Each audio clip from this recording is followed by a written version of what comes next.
Hello, everybody. So I got a question this week about this specific problem from the homework, where it's asking us to evaluate the limit as x approaches infinity of this function.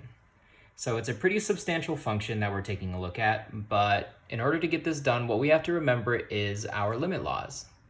So the first law that we're going to have to keep in mind is that whether the limit is outside of the radical or inside of it, it's the same thing. So we are able to rewrite this just like this. So limit as x approaches infinity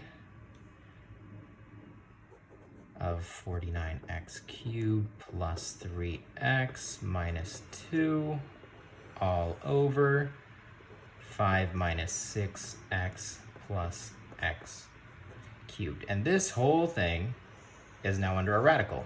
So these are the same thing. This is totally allowed. Now from here, what we're going to want to do is we're going to want to divide the top and the bottom by x to the third. Now, the reason we're doing this is because we're trying to reduce all of the x's that we have in our numerator and our denominator. So the best way to do that is to divide by the variable of the highest degree, and in this case, the highest degree is 3. So this is just the next step we got to take. So let's go ahead and do that.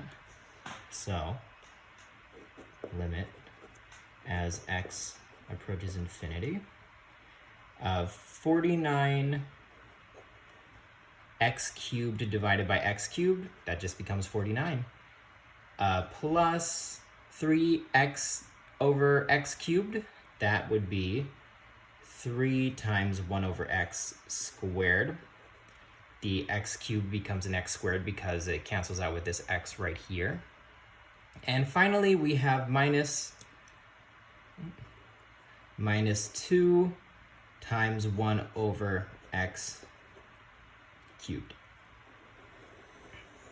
All right, now for our denominator, very similar thing. We have 5 times 1 over x cubed.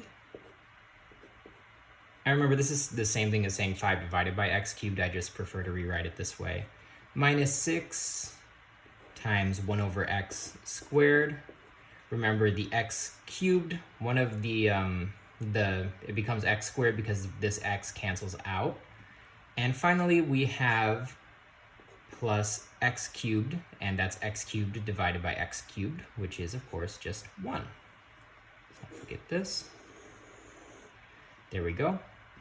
Another thing that we can do, another one of our limit laws, is that it allows us to apply this limit to both the top and the bottom. So let's go ahead and rewrite it that way. So the limit as x approaches infinity, sorry about that,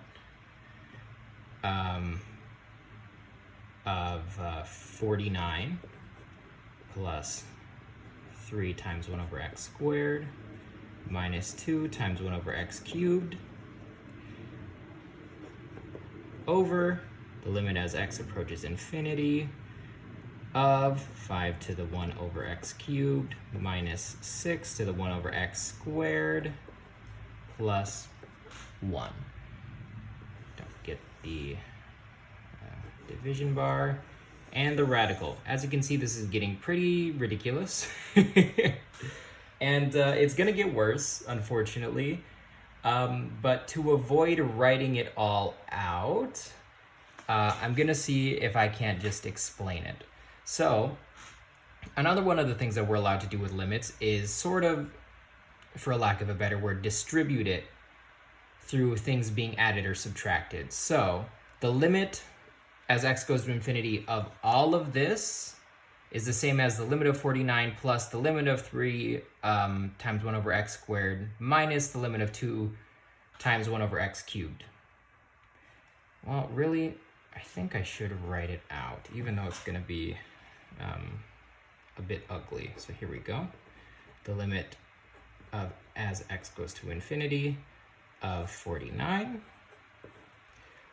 plus the limit as x goes to infinity of 3 times 1 over x squared minus the limit as x goes to infinity of 2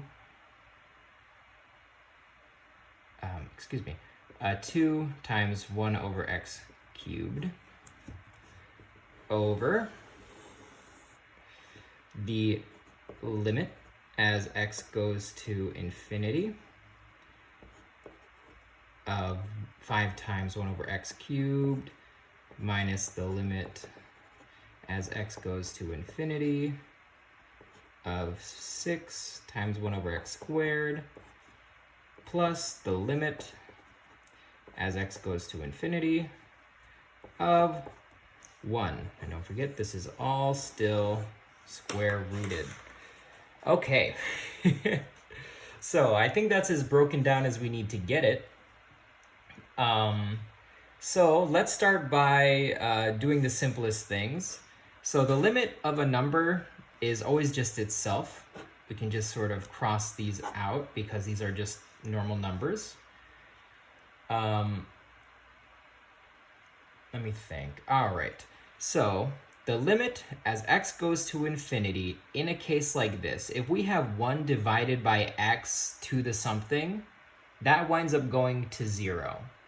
So the way you can think of that is, say you have 1 divided by 2. That's obviously 0.5. Say you have 1 divided by 100. That's 0.0, is it 0.0? Yes, it's 0.01. So you notice that as the number gets bigger, as the number in the denominator gets bigger, the result gets smaller. So if the number in your denominator gets infinitely big, your number, the result, is going to get infinitely small. So if we divide anything by infinity, it essentially goes to 0. So for this case, since we have 1 divided by x, this goes to 0. Same thing here, 1 over x cubed, this goes to 0. Same thing here, this goes to 0, this goes to 0. And what we're left with is just our 49 and our 1. So we have our square root of 49 over 1, which is, of course, 7. So I know that was pretty ugly, but to try to show you most of the steps, I figured it would be best to walk through it like that. I hope that was helpful. Please let me know what you thought. And yeah, see you next time.